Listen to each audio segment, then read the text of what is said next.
Hello and welcome to a new episode on Sadhana World Foundation today. As you know that we care about crafting young lives, we present stories from the lessons in history and our folk tales focused on moral values. In our past episodes, we have discussed a range of topics all focused on various kinds of moral values. Today we are going to take up a subject very interesting: enemy versus adversary. We are going to use a story from Panchatantra to illustrate the difference between adversary and an enemy and what happens if we listen to enemy's advice. Once upon a time, there was a king crow who lived on a large banyan tree with a lot of his followers. The crows lived there for many years together, and nearby there was a king owl who was living in a cave with his followers. We all know that the king owl and the owls don't really like the crows, and owls are active in the night while the crows are only active in the daytime. When the crows had the babies and they hatched their eggs, these owls used to come and destroy those eggs. Sometimes they were killing the baby crows and destroying their families. So naturally the crows were concerned about it. They all discussed with the king and they tried to figure out if there is any solution to get rid of the owls. Of course, the crows don't have the capability to deal with the owls directly. So the king crow one day asked one of the very experienced old crow in their flock to explore if there is any solution. The old crow thought for a while and said, "I have a plan. Let's follow this plan. We will deal with the owls. We'll be able to protect ourselves." So everybody was happy. So as per the plan, they started the execution. So one fine day, as per the plan, all the crows left the tree. Only the king crow and the old crow stayed back. They got into a fight. So that fight was actually not a real fight. It was staged fight. So as per that plan, they had an argument, fight, and the old crow was bruised a bit and was thrown away by the king crow. And then the king crow flew away. The owl king and the other owls saw it when they became active in the evening and the night. So they came to the crow, the old crow who was lying almost lifeless on the ground, and asked, "What happened? Why are you lying here? What happened to your other people?" So the old crow described the situation, what they had gone through. He said that the king crow fought with me and that there is unrest in the group and all other crows have gone away. I am dying. If you can protect me, maybe I can join hands with you and tell you where my other friends are hiding. So the owls thought that this sounds like a plan. The king owl got into a little bit of an interrogation with this old crow to figure out whether this is the real story or not. The king owl was satisfied with the way the old crow described the whole incident. The owl felt sympathetic and at the same time sensed an opportunity that the crows who are hiding somewhere can be feasted upon. So he provided all the protection, and the king owl and the owls lived their life, and this old crow became better. So one fine day, the king owl said, "Hey, you had told me that once you get better, you would show me where your other friends are hiding." He said, "Yes, of course, I will do.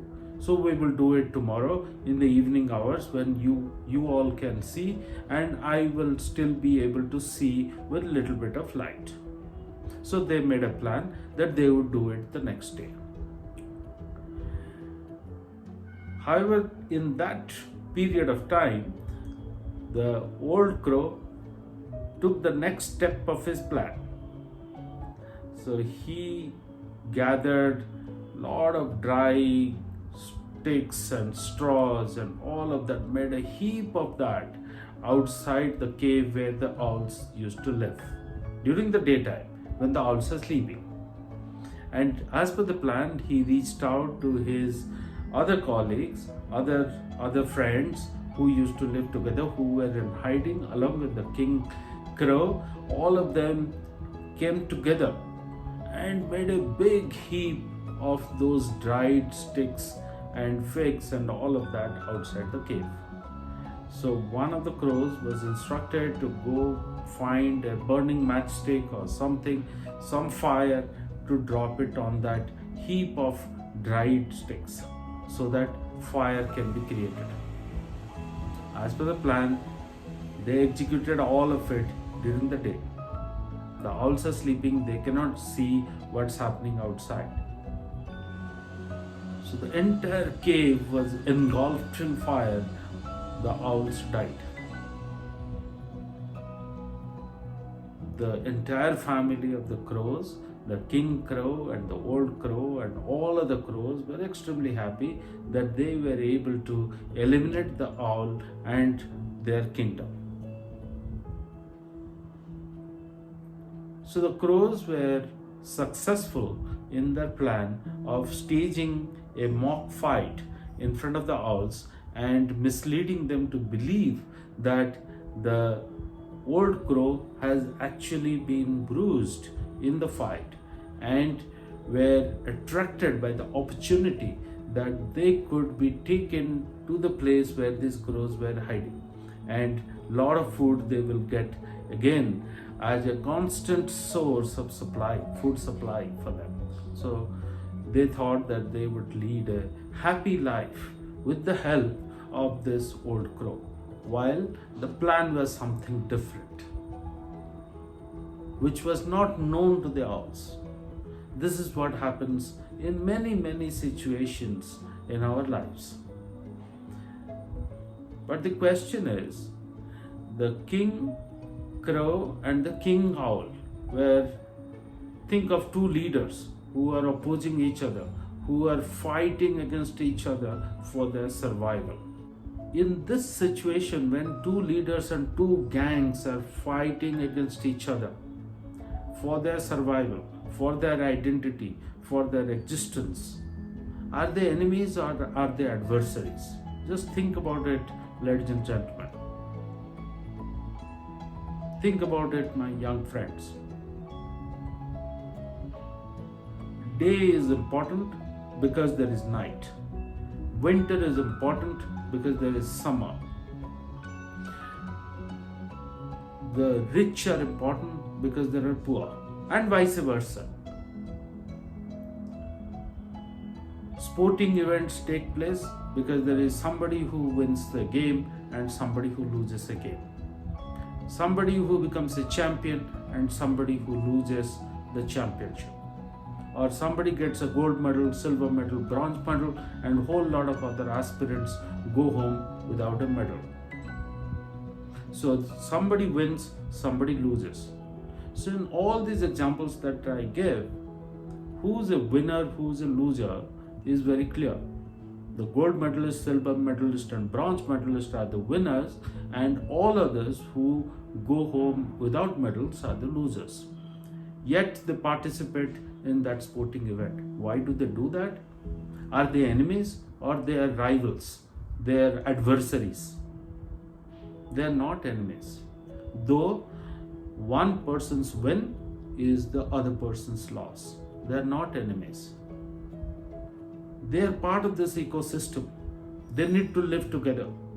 Like the day is more important or the night is more important. Like the summer and the winter. Is summer more important or the winter? No, both are equally important. A gold medalist is significant only because there are 20 others who participated in the event and did not win the gold medal. So we need this ecosystem.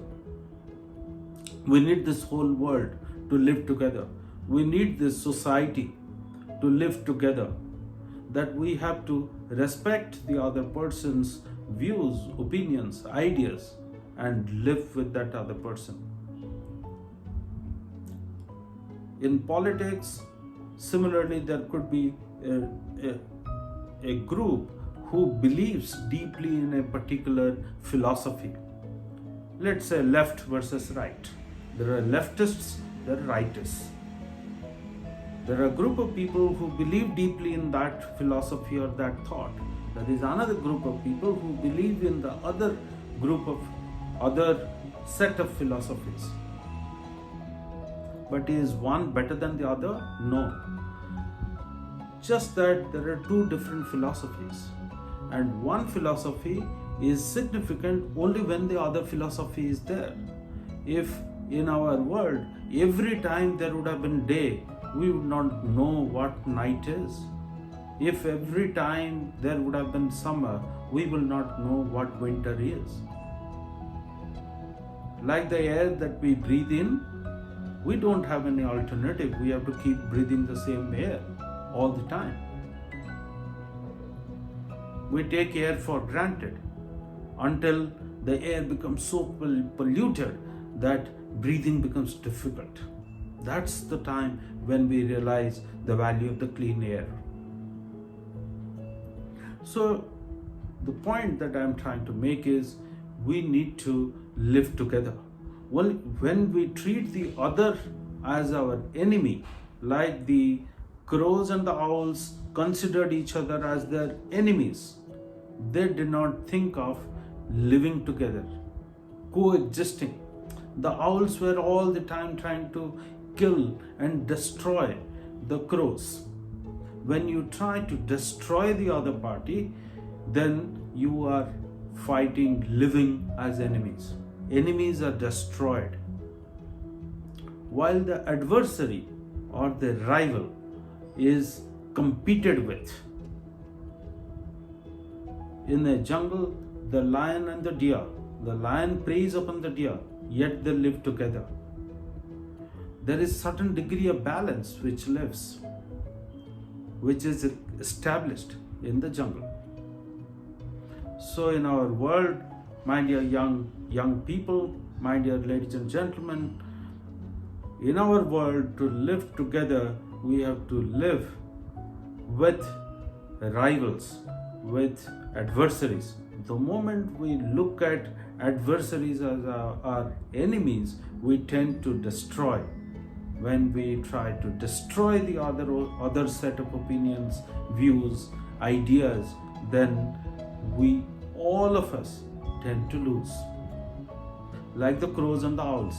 The owls wanted to destroy the crows, and the crows found a method to destroy the owls.